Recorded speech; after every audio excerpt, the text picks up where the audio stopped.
السلام عليكم ورحمه الله. كيفتم اخوتي؟ لاباس عليكم؟ كلشي بخير؟ نتمنىكم تكونوا بخير وعلى خير. وهذا الفيديو صراحه جاب بلا نوايا. كنت في الزنقه وخرجت وسبحان الله في الطاكسي طلع واحد السيد كيسعل وقلت غنشارك معكم واحد الوصفه، خصوصا في هذا الوقت اللي كلشي الناس يعني هذا هو تغيير الجو، كلشي مروح، كلشي فيه الكحه قويه، كلشي كيسعل.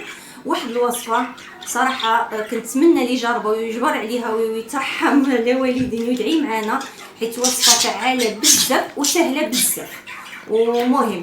وهاد الوصفه نجي ناكد لكم كتصلح الناس بالسكر، الناس يعني جميع الامراض، ما تخافوش، ما عدا الناس اللي عندهم ضغط الدم كيهبط، يعني الطونسيون كيهبط لهم، حيت فيها التومه، والتومه معروفه انها كطيح الطونسيون، يعني مزيانه الناس الطونسيون، مزيانه الناس السكر، مزيانه جميع ما كتضرش، وفي نفس الوقت راه كتقوي المناعه.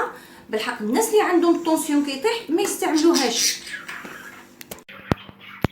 هانتوما كما كتشوفوا الوصفه سهله بزاف، كتحتاج غير كاس الحليب، هادشي قبل ما نمشيو نعسو، والثوم. الثوم شحال ما بغيتو، غير 4 فصوم 5، نتوما وجود. كما قلت لكم هاد الوصفه ما كتصلحش الناس اللي عندهم الطونسيون كيطيح، اما اللي كيطلع له الضغط الدم ولا السكر ولا الكوليسترول مزيان. والثوم نتوما كتعرفوا انها غنيه بزاف يعني بالفوائد، وهي اصلا مضاد حيوي وكتقوي المناعه، مزيانه بزاف. انا الثومه ما كنخطيهاش من داري، يعني ولادي مثلا كتحرق لهم كلشوم ولا يا كيشربوها، هي اكثر كنعمل لهم كشكل قويلبه، يعني مزيانه بزاف. صافي الشيء الطريقه اللي كيف نعملو ساهله، كنهزو غير الحليب القياس اللي غتشربوا، مثلا لامبا نعملوها في كاسويله ونقطعوا فيها هذا الثوم. صافي كنقطع الثوم بطريقه عشوائيه، يعني غير طروفه هيدا، حيت هي خصنا طيب فيها وصافي، راه ما غنشربوش الثوم،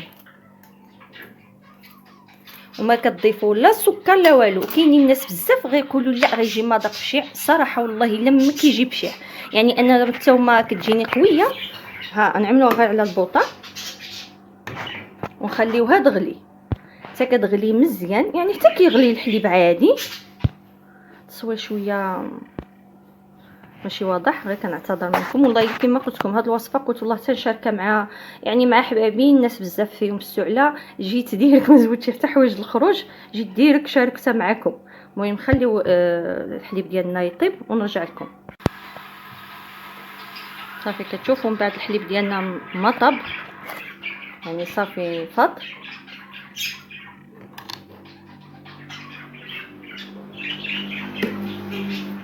صافي يعني الثومه طابت، ديك طروفه الثومه طابت في الحليب، غنصفيوها صافي، يعني ديك الحليب غيتشرب طبعا بلا ثومه، غنصفيوها في الكاس اللي غتشربوا فيه.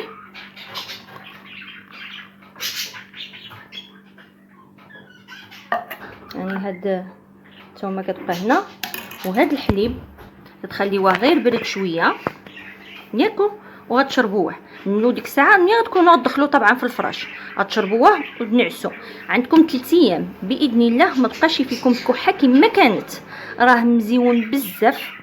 وصراحه انا كانت عطاتو لنا واحد الصديقه الام ديالي عطاتنا الوصفه، والله الا جبرنا عليها. الوالده كانت من نوع الا شبرات السعله كتبقى فيها ساكنه كما كيقولوا، كتجيب 15 يوم شهر وهي السعله ما كتبغيش يدبرها لها. الحمد لله ملي بدات كتجرب هاد الوصفه يعني بتسميه الله، كنتمنى انكم تجربوها، والله يشافي الجميع. وسمحوا لي بزاف على الصداع د الطيور وعلى الصداع حيت عندي الطاقه على برا وكتسمع يعني طوموبيلات.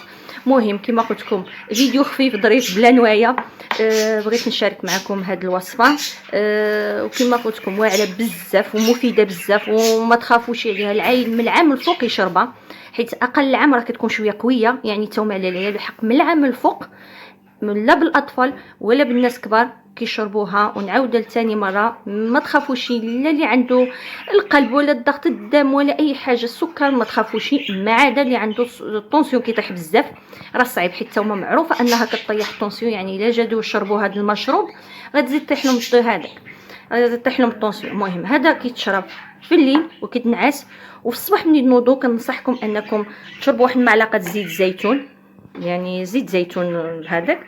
في الصباح الانسان ملي ينوض على الريق يشرب واحد المعلقه زيت زيتون عاود. والشفاء وان شاء الله والله يجيب الراحه. وشكرا بزاف، والى فيديو قادم ان شاء الله. السلام عليكم.